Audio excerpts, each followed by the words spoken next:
សួស្តីពុកម៉ែបងប្អូននៅថ្ងៃវីដេអូនេះខ្ញុំបង្ហាញពីការគូជ្រីដើម្បីឲ្យវារត់ព័ទ្ធជុំវិញកន្លែងដែលខ្ញុំចង់បានអញ្ចឹងសម្រាប់ជ្រីនេះខ្ញុំចង់ឲ្យវារត់ទៅកន្លែងដែលខ្ញុំ select ពណ៌ខៀវនេះទេតែបងប្អូនចង់ជុំវិញ select វាលោតពណ៌ខៀវទាំងទៅតែខ្ញុំនេះចង់ឲ្យវារត់ទៅកន្លែងជុំវិញខៀវដែលខ្ញុំបាន select នេះទេអញ្ចឹងណាឥឡូវខ្ញុំសូមបិទ alpha នេះវិញរួចបងប្អូន click ចូលខ្ញុំចុចបិទហើយខ្ញុំចូលមកកន្លែងនេះ plugin មួយ profile builder tool ហ្នឹងហើយយើងចុចយក profile builder dialog ហ្នឹងមកហើយក្រោយមកខ្ញុំយកជ្រីហ្នឹងតែម្ដង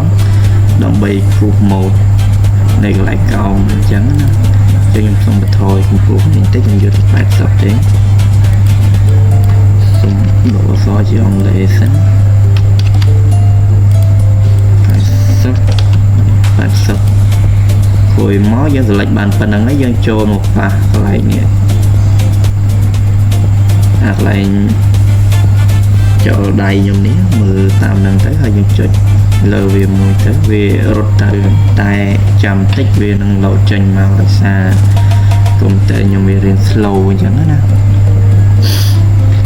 ឥឡូវវាលោតមកហើយបាទប៉ុណ្ណេះអាចយកបានព្រោះយើងមើលពីមុខទេលោតមកតាមកន្លែងដូចដែលខ្ញុំបាន select មុនអញ្ចឹងហើយអរគុណសម្រាប់ការទស្សនាហើយបងប្អូនមានតម្រូវការចង់សាងសង់សូមកុំភ្លេចទាក់ទង LNA ហើយចង់បានមកផ្ទះស្អាតហើយនឹងមានគុណភាព